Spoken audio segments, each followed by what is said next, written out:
Well, good afternoon to you. Thanks for joining us today. The intersection of faith and culture. You are tuned into the Meeting House here on Faith Radio and faithradio.org. And today we are taking you into the lab. Brock Eastman, aka Dr. Fizzlebop, is joining us. In fact, Brock and I had an interview in Charlotte, North Carolina at the Christian Product Expo last winter, chilly winter season, and we were masked as we had the interview there at the convention center. And you introduced us to the character of Dr. Fizzlebop and told us that, hey, it's coming. Faith and Science with Dr. Fizzlebop. The book was coming, and now here we are in November, or actually it's in December. It came out as of November the 9th, I believe you said. It's called Faith and Science with Dr. Fizzlebop, 52 Fizztastically Fun Experiments and Devotions for Families. Brock Eastman, let me welcome you back. You're in Dr. Fizzlebop's lab. In fact, you're going to be doing a couple of experiments for us a little bit later on in the program today, and you'll be able to experience via radio as well as video, as we have the Zoom video available as well. You also have a rather active YouTube channel yourself where people can find out about these experiments that you do and learn more about Dr. Fizzlebop. So Brock Eastman, let me welcome you to the program. You have been affiliated. I was telling you, we had Jesse Floria on the program not too long ago, who is the editor for Clubhouse and Clubhouse Jr. You actually write for both of those publications. And also you've spent some time doing work for Adventures in Odyssey for Focus on the Family. So Brock Eastman, welcome aboard, Dr. Fizzlebop in the lab. You got your lab coat on. You've got your bag of tricks there, and so looking forward to these experiments coming up. But first of all, you're someone that you've been involved as a communicator. You've been involved in doing some marketing. How in the world did you become a science experiment guy? Well, first, thank you, Bob, for having me back. I mean, it's been less than a year that we got to hang out together in Charlotte, so glad to be back and together. And yes, what I promised came to reality. So that's exciting. Yeah, how did I become a scientist? Well, I'll tell you first that I'm a dad and I have 4 kids of my own. And it is so important that they see how our faith connects to the world around them. And so that's part of it. But it actually was Jesse, as you mentioned earlier. I sat with him back in 2016 and said, I'd really like to, is there any opportunities to write a column or something ongoing in Clubhouse or Clubhouse Jr.? And he said, well, send me some ideas. And I sent this idea for a science column and had the name Dr. Fizzlebop. And he said yes. And so about every 3 months, there was a Dr. Fizzlebop column, there still is, in Clubhouse Jr. magazine. And so it just kind of started there. Well, let's talk about the faith element, because I know that science and faith and the connection between them is something that is very important to you, very important to this particular character. So give us an idea, if you would. How do you see the connection between those two elements, between science and faith? Yeah, well, I grew up in a Christian home, and so I've always known and believed that this world we have has been created by an intelligent designer, a God who made us a marvelous place of beauty and design, and all the intricacies of that work each day are because of him and because of the plan he put in place from the very beginning. In fact, we've got an experiment that's coming up in the beginning of the year talking about the picture of the Spirit hovering over the earth. It's actually a CD hovercraft. But the beauty of the idea of when God was over the formless, what would be the earth, thinking about, what am I going to do here? What am I going to do? How am I going to mold this? So from the very beginning of time, thinking about God as an intelligent designer was inspirational to me and an idea. And I've got 4 kids and they go to school. And a lot of times we see that those faith elements, that idea of an intelligent creator, has been pulled out of that general education.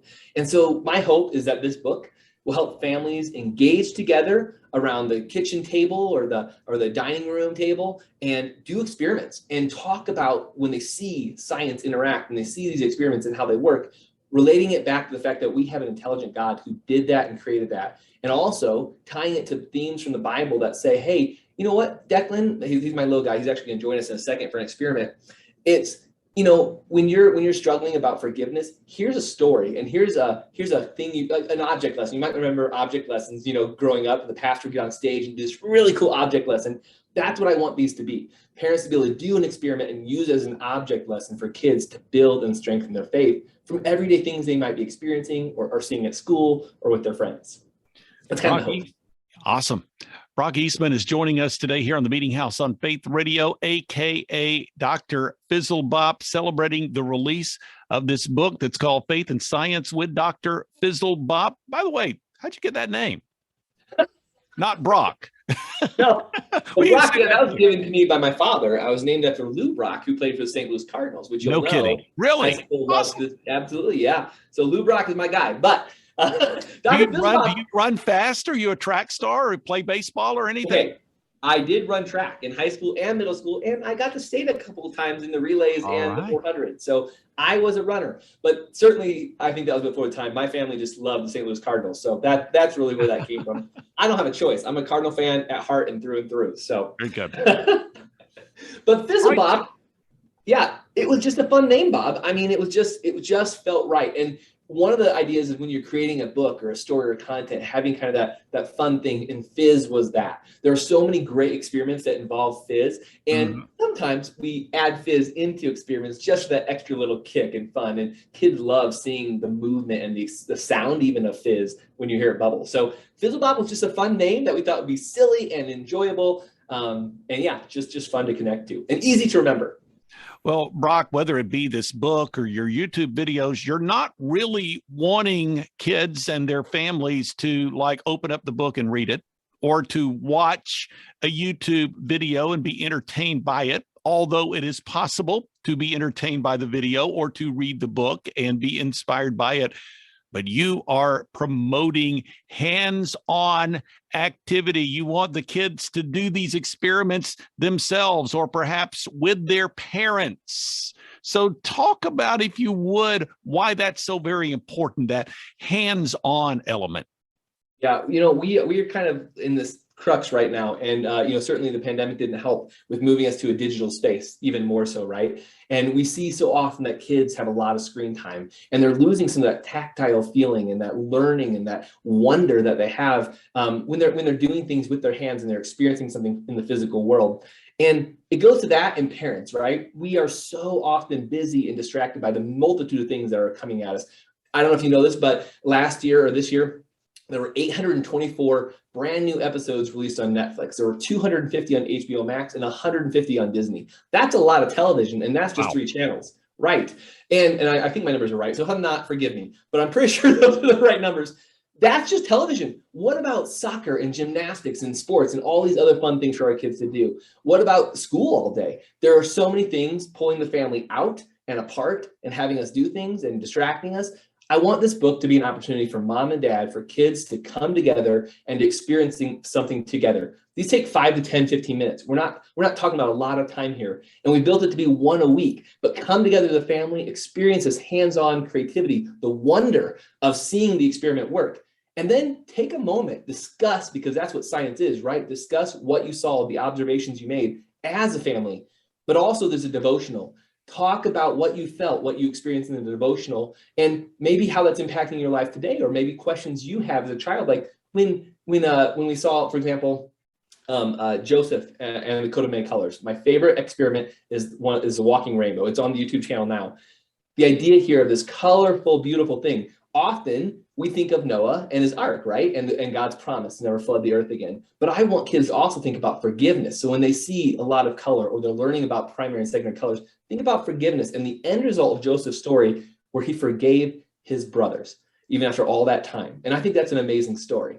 So I want kids to reflect from these experiments, from the devotional story, and then to take that and embody in their life and what they do each day in their interaction with their family and their friends.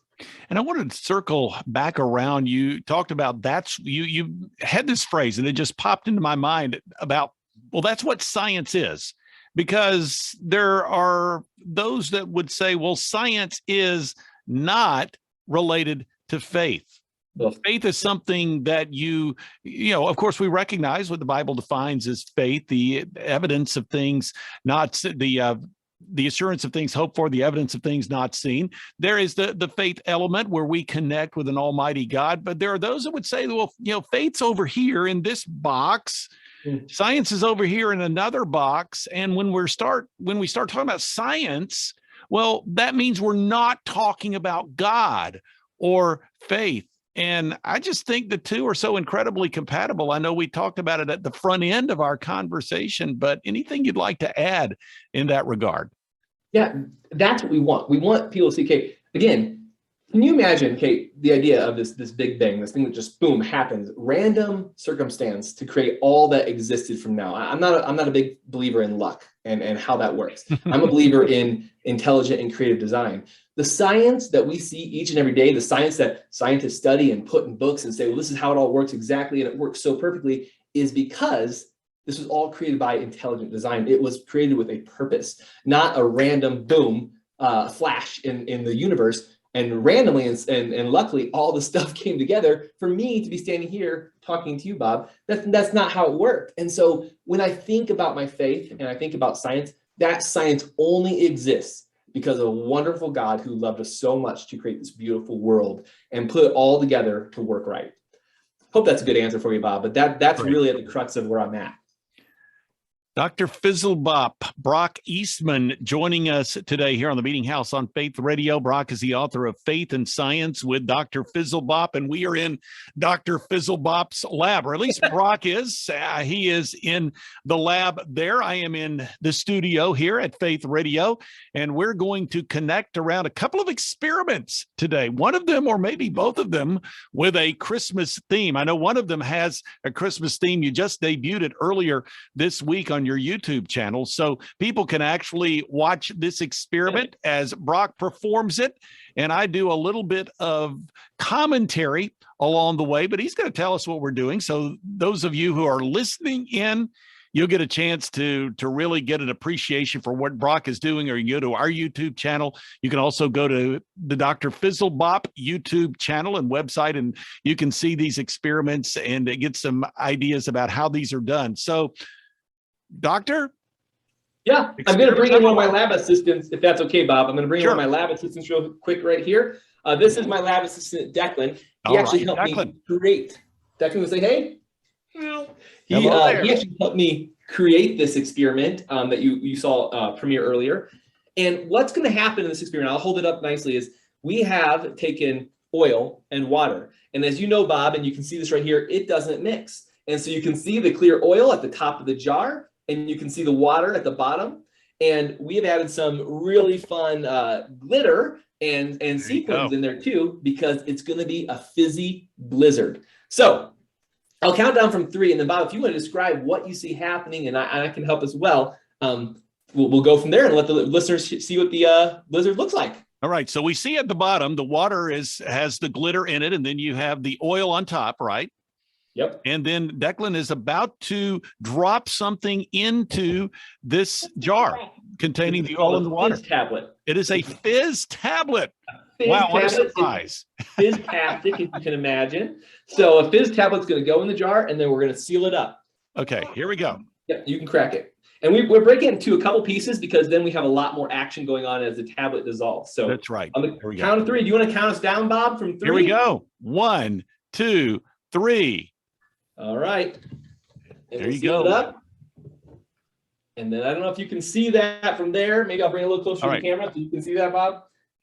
All right. And now we're starting to see all sorts of activity going on in the oil as, can I say it like this, as the fizz tablet is producing some sort of reaction in there. Yeah, it's producing carbon dioxide. And so what's happening is that carbon dioxide is grabbing the water, which is heavier than the oil, but the carbon dioxide is lighter. So when it combines with the water, it becomes lighter than the oil. It goes to the top of the jar. And then when the gas, the carbon dioxide escapes, the water is still heavy. So that's why we see the movement of the water going back down. The heavier water falls back down through the oil, back to where it belongs in the water.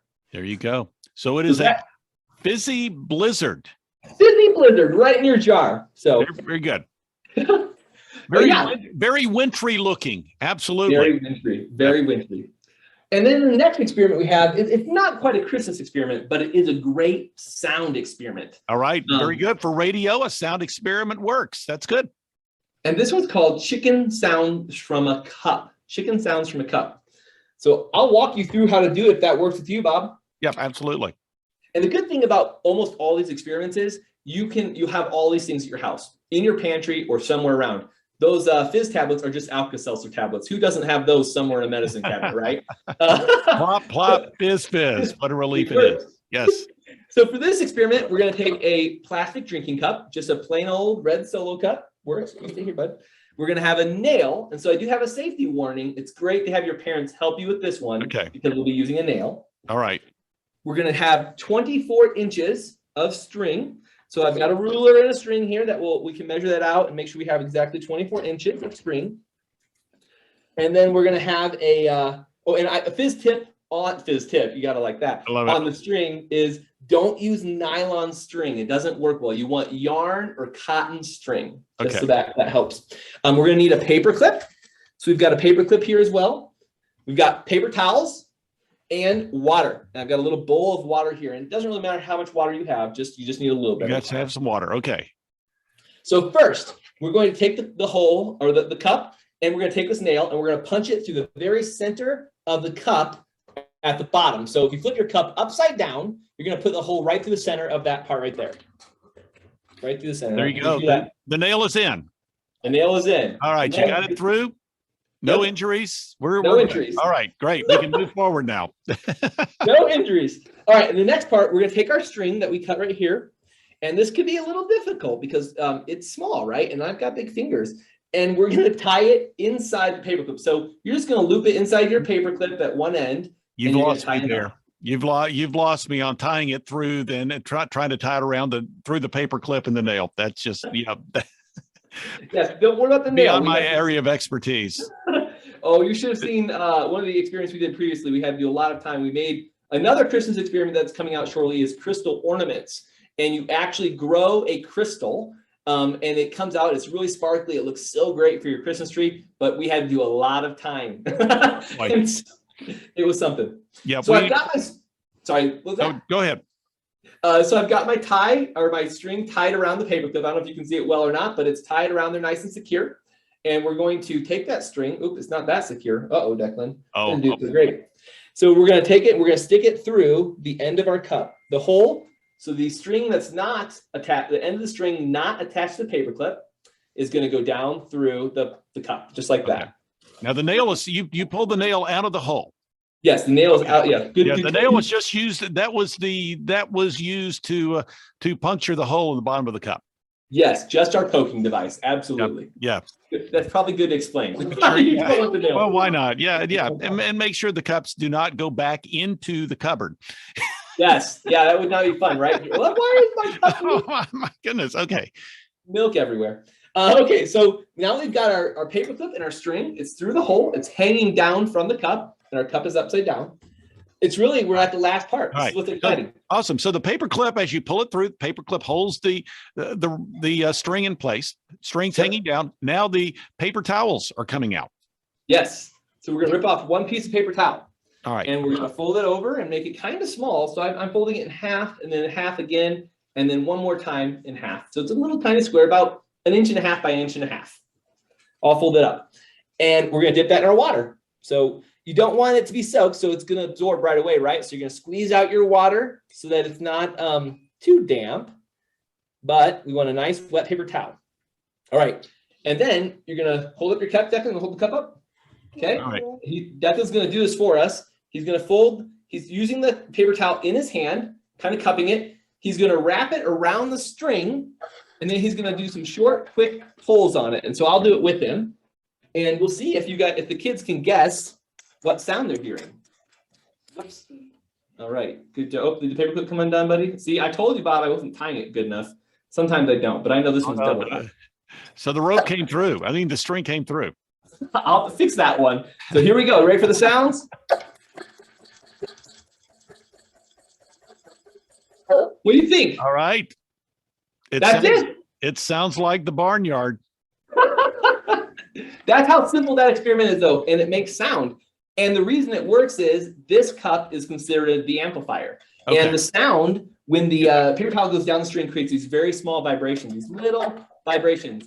And if we didn't have the cup attached, we would not hear those vibrations. But the cup amplifies the sound, and so we can hear the sound, and it happens to be a chicken.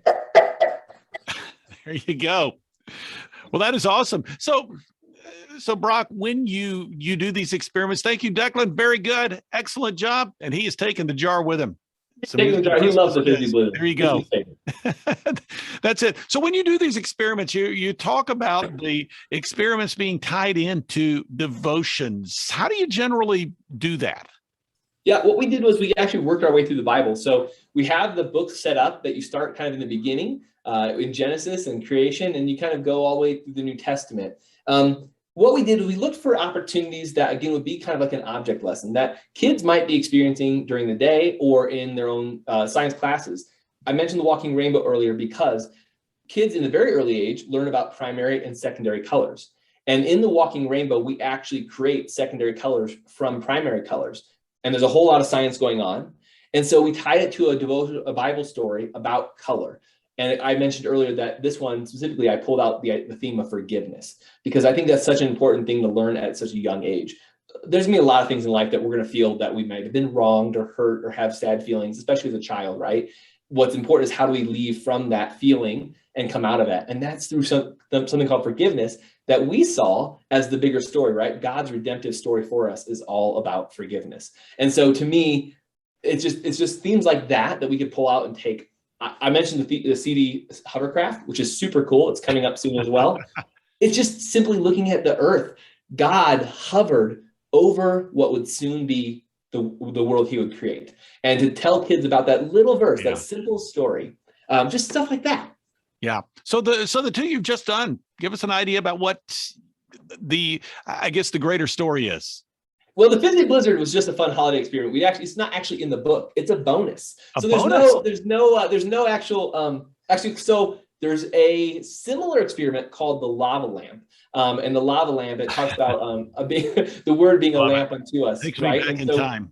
Yes, there you go. The lava lamp. Yeah, totally take that. We have some of those over here in the closet, actually, still. The lava lamp. But the chicken sounds from the cup. We go into the story of Peter. So Peter's denial of Jesus, and we talk about when he heard the rooster crow.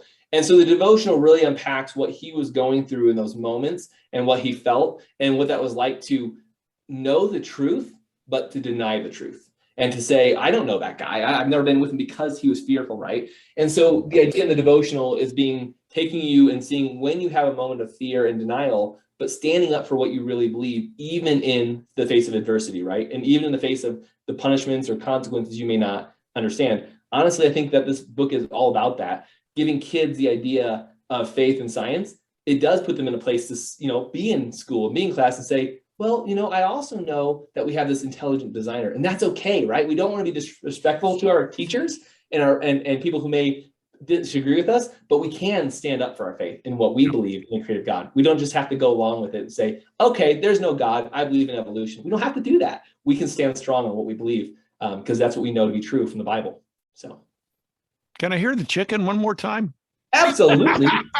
and I'm glad you asked that, because you saw the Fizzy Blizzard, you saw this one. A lot of the experiments are reusable. If you stick this here, you can do it over and over again. That's awesome. Well, we are in Dr. Fizzlebop's lab here, or actually Brock Eastman. Dr. Fizzlebop is there. I'm in the studio, but you have all sorts of I've been looking at the things on your desk. You got a little blue light there that is shining on you. You've got another, looks like kind of a yellow circular light. So give us a little, minute-long tour of what's on the Fizzlebop desk. Well, there's all kinds of fun stuff. We wanted it to be sciencey, but there are some very key things about who I am and about what I like. And so up here, I really love dinosaurs. When I was in second grade, I wanted to be a paleontologist. So dinosaurs have always been a fun part of my story. We've got this. This is a really cool sun globe that lights up. I've got my NLT filament Bible. And Bob, if you've never seen the filament Bible, it's from Tyndale. It's Fizztastic. Like, it's the coolest thing ever when you open it up. There you go. great extra content that you can go and dig deeper. And then over here, I've got this. Well, so I like to. I'm not an artist, but I like to draw. I've got this cool little guy over here that does figures and motions. I've got a bunch of my tools here, some beakers, some geometrical shapes. One of those, those little balls that when you touch the light, the static. Yep, there you go. Got one of those in here. Another dinosaur. The globe. I got a salt rock that lights up. And then, yes, the orange light. And I've got a blue light here off camera that you can't see. And then some fun light around here, because light and color, a lot of my experiments are very colorful. And the idea being, again, God created a very colorful and vibrant world. And so I want what kids see when they come into experience faith and science to also be vibrant and colorful. That's awesome. So, yeah. Little tour. Well, certainly a Fizztastic experience today here on the Meeting House on Faith Radio. Brock Eastman, also known as Dr. Fizzlebop, joining us here on the program. And if people want to find you online, watch these videos, and of course, get connected to the book, how can they do that? Yeah, they can go to brockeastman.com or fizzlebop.com. And I'm on all the socials, Instagram, Facebook, and Twitter, of course, with both those. And then, of course, if you go to YouTube and you type in Fizzlebop, you should go right to our channel when you can see these experiments. And that's Fizzlebop, Fizzlebop, not Fizzlepop. I think I was calling you Fizzlepop about halfway through our interview. And that's okay, because my dad has known about this book for a long time, and he was just here for Thanksgiving, and he still said Fizzlepop. So, it's okay. I'll answer to both. There you go. Brock, thank you so much for spending some time with us today here on the Meeting House on Faith Radio. Oh, thank you, Bob. It was such a pleasure. So fun being back with you again.